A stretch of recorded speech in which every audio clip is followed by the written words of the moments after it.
Hi, I'm Sean Connor Anderson, and welcome to episode 4 of A Righteous Journey, a collaboration between the AND campaign and the Florida Rights Restoration Coalition. We left off with the why behind Amendment 4's passage in Florida, and over the next 2 episodes, we're going to dig into the how. Successful campaigns require strategy, and Amendment 4 was no exception. What makes Desmond and Neil's campaign different, however, is that they chose an unorthodox spearhead for their movement, the power of love. Our glossary of terms this week, like our video, is short but mighty. You'll notice we purposefully left mat grabbers blank, and that's because we wanted to leave a little surprise for you. Let's get into it. I'm going to tell you it was divinely inspired, right? I'm telling you, I can't tell you that God came to me in a dream, but what I can tell you that he inspired me to say, you know what? No, we're going about this the wrong way. This is what you do. And at the heart of the basis for the ballot initiative, you ready for this? Was love. It started with, wait a minute. We had at the time 1.54 million people in Florida who couldn't vote because of a felony conviction. And it was laid on my heart to really start thinking about, but even though those people can't vote, I would assume that they have at least 5 family members or friends who love them, who would fight for them to be able to vote.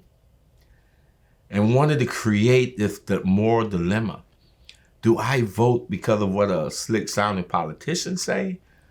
All right? Or do I make this vote because of someone who I love, right? I got to choose. Do I choose, voting for this politician and hurting the person that I sit at the dinner table with or I lay in bed with, right? Or do I vote so they can have a better life, right? And I believe that blood was thicker than water and love conquers all and that we was going to win more times than not, right? And that became the driving force, actually love. That's so powerful. One of my next questions was going to be how, with the ballot initiative needing, as I understand, 60% of the vote, how you would have gotten more than 5 million people to show up to that specific vote. And so you answered that so well. And part of what I'm hearing in that is Jesus is preaching in a house. Some guys come and tear the roof off of the house, four buddies, and lower their friend on a mat, in front of Jesus so that he can heal him. And I so see what you just said, in real time. What does love look like, right? What does loving my neighbor, loving my friend, my coworker look like in that context? Well, and I love the analogy of the story of, people bringing their loved one to the feet of Jesus through the roof, right? Yes. And I always call them mat grabbers, right? Like we need more mat grabbers in this world. And I think if you look at the heartbeat of the movement that propelled Amendment 4 onto the ballot and then got it passed is a group of people who could be described as mat grabbers. They loved their loved ones so much that they went out and got petitions signed. They encouraged other people to support this. Keep in mind, this entire time period, people like Desmond and I, we couldn't sign a petition. We couldn't vote for it, right? So there's a before and after here, but the driving force was love and a real belief that when you put somebody else's life, above yours and you fight for them, that good things happen. And then I hand it to you so the kids come in. Cause you tell them come, yeah. So Desmond, give him this to read some questions. You can read that.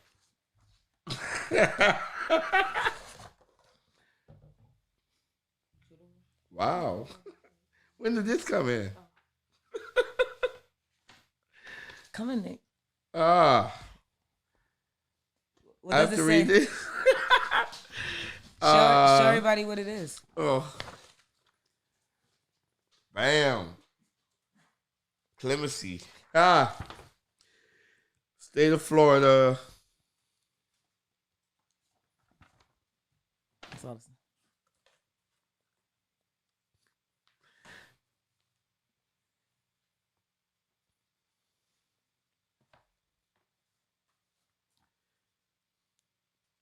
What it say, man? It says State of Florida Office of Executive Clemency Certificate. Whereas the governor, with the approval of the requisite members of the Florida Cabinet filed an executive order on 6/23/2021 with the Secretary of State in compliance with Article 4, Section 8A of the Florida Constitution, which grants to Desmond Meade, known as Desmond B. Meade, the restoration of civil rights. Now, therefore, I, Michelle Whitworth, as coordinator of the Office of Executive Clemency, pursuant to said executive order and by virtue of the authority vested in me by the governor, with the approval of the requisite members of the Florida Cabinet, do hereby issue this certificate to Desmond Meade, and the same shall be evidence to all persons that this person is restored to all civil rights in this state, except the specific authority to own, possess, and use firearms. Lost by reason of any and all felonies this person may have been convicted of in the state of Florida, and or any felony conviction in any other state, federal, or military court. Wow.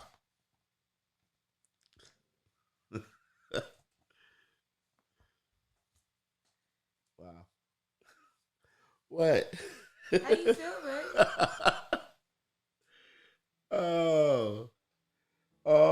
See, Ruben is celebrating with me. Don't deflect with the dog. How do you feel, Desmond? I feel great. I feel great.